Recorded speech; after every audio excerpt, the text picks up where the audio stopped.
মৌসুমি বায়ু সক্রিয় থাকার কারণে আগামী 3 দিন বৃষ্টি হতে পারে বলে জানিয়েছেন আবহাওয়া অধিদপ্তর। আজ দেশে 6 বিভাগে ভারী থেকে অতি ভারী বৃষ্টি হতে পারে।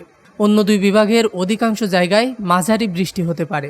শুক্রবার রাতে দেওয়া পূর্বাভাসে আবহাওয়া অধিদপ্তর জানিয়েছেন, রংপুর, ময়মনসিংহ, চট্টগ্রাম, বরিশাল ও সিলেট বিভাগের অধিকাংশ স্থানে এবং ঢাকা, রাজশাহী ও খুলনা বিভাগের অনেক জায়গায় অস্থায়ী দমকা হাওয়া সহ হালকা থেকে মাঝারি ধরনের বৃষ্টি অথবা বজ্রসহ বৃষ্টি হতে পারে। সেই সঙ্গে দেশের কোথাও কোথাও মাঝারি ধরনের ভারী থেকে অতি ভারী বর্ষণ হতে পারে। সারা দেশে দিনের তাপমাত্রা 1 থেকে 2 ডিগ্রি সেলসিয়াস হ্রাস পেতে পারে এবং রাতের তাপমাত্রা সামান্য হ্রাস পেতে পারে। আবহাওয়া অফিস আরও জানায়, উত্তর পশ্চিম বঙ্গোপসাগর এবং তৎসংলগ্ন এলাকায় একটি লঘুচাপ সৃষ্টি হয়েছে।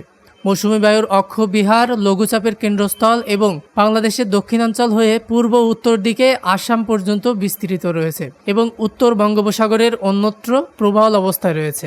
ডেস্ক নিউজ, দৈনিক রানার।